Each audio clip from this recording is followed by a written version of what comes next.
Hi, I'm Maggie Anderson. Many of you know me or may have heard of me because of my book, Our Black Year, the story of my family's famous stand to living exclusively off Black-owned businesses for an entire year. And you don't have to know my story to know that that was a major sacrifice.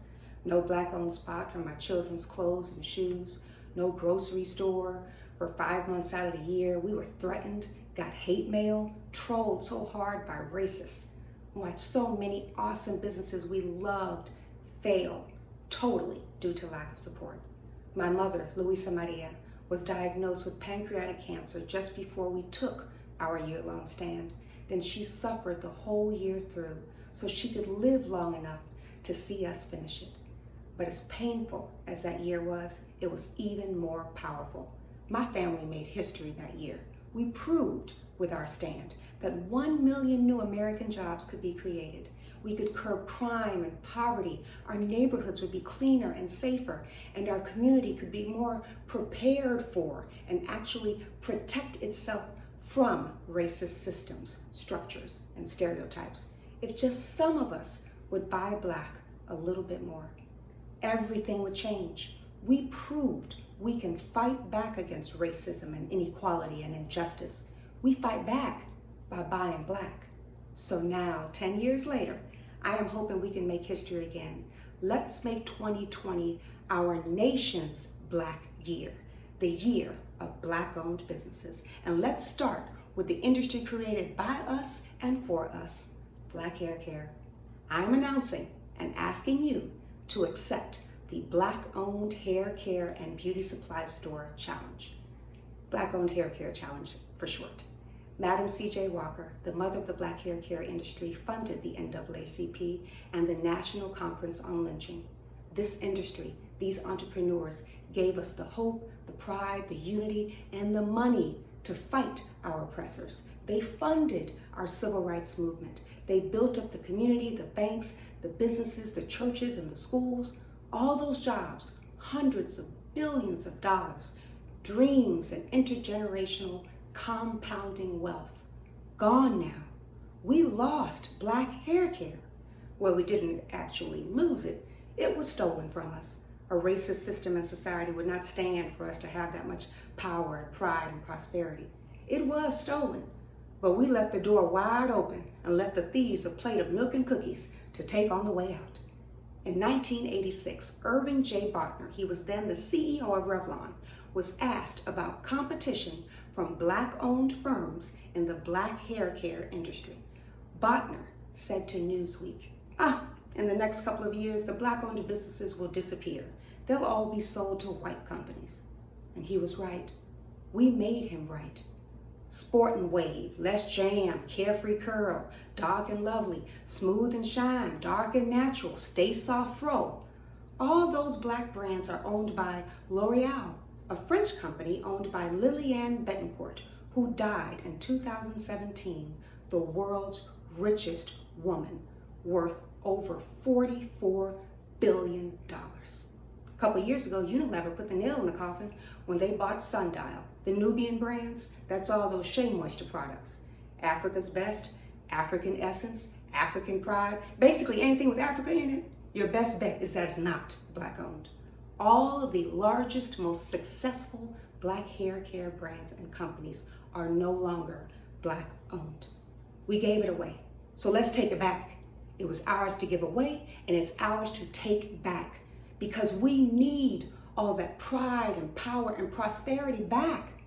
Like TT and said it all, we need that money. Take it back. Not because you hate L'Oreal or Revlon or Unilever or Strength of Nature. It's not about them or that. Take it back because you love yourself and you love us. This is why all my hair care products come from Black-owned firms. My daughter's products and my husband's too. Yeah, brothers, this Black-owned hair care challenge is for you too. Out there buying Magic Shave and Sport and Wave when there are dozens of top quality and perfectly accessible Black-owned firms offering better products.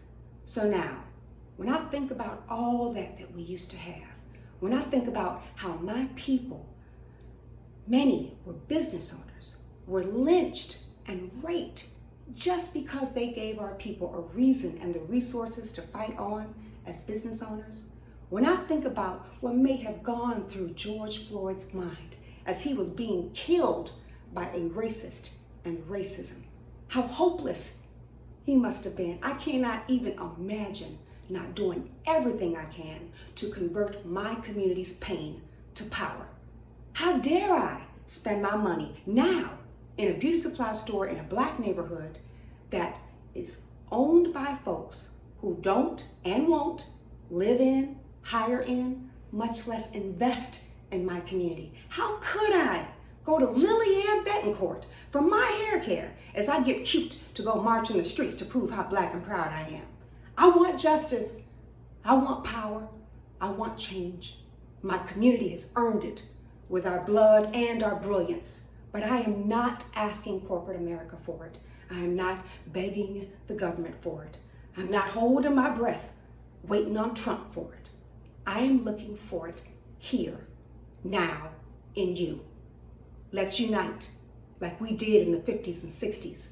We are starting to feel what they felt back then, right?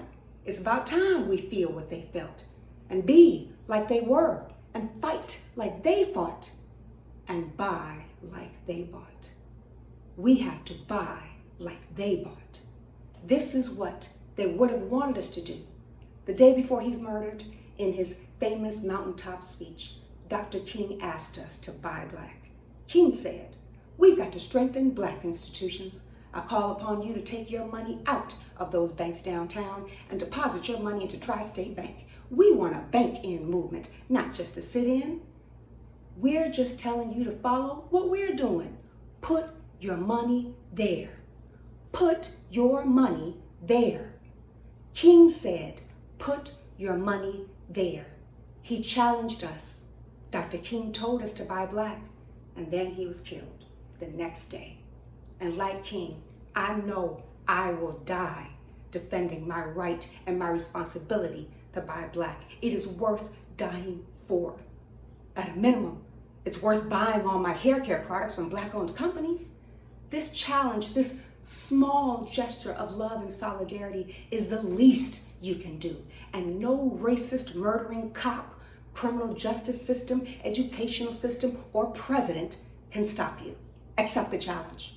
Take a video of yourself saying this: "I accept the Black-owned hair care challenge." Then take a video of yourself buying Black-owned in the stores or even online. Take a picture of the receipts and the products. Do it with your friends. Do it as a family like we did. Post it. Share it with everyone.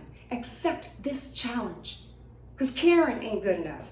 Crying ain't good enough. Accept the challenge. You don't think I cry? I cry too.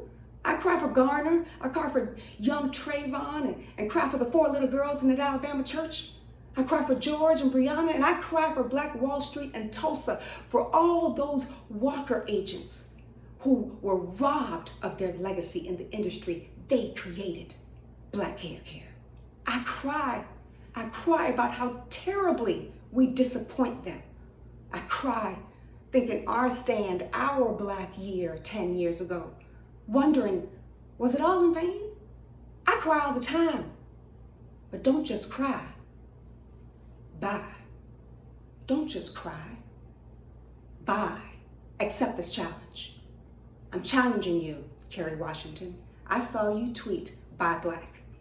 I'm challenging you, Joy Reid. Your hair is always tight and you speak up for us all the time. I'm challenging you, Reverend Sharpton, as I know you so love your people and spend a great deal of money on your hair care. I'm challenging you, Spike Lee, as you shed light on the need for Black-owned businesses as early as Do the Right Thing. I'm challenging you, Jada Pinkett Smith, as I was so pleased and proud to see you back, Carol's daughter, sadly no longer Black-owned, right out the gate. I'm challenging you, Oprah Winfrey, as you certainly know how transformative it would be for our Black community to have more successful women business owners. I'm challenging you, Magic Johnson. You've made it. Will you make sure these big retailers put more Black-made products on the shelves? The whole time I was doing Our Black Year, my mother was dying. When she knew the end of her life was near, somehow she was still more worried about my giving up on this pledge to buy black than she was about her own pain and death. So Mima said to me, her only daughter, Mija, I'm gonna go out fighting. Are you? And I say it now, my Our Black Year family. I'm challenging you. I'm asking you. I'm gonna go out fighting. Are you?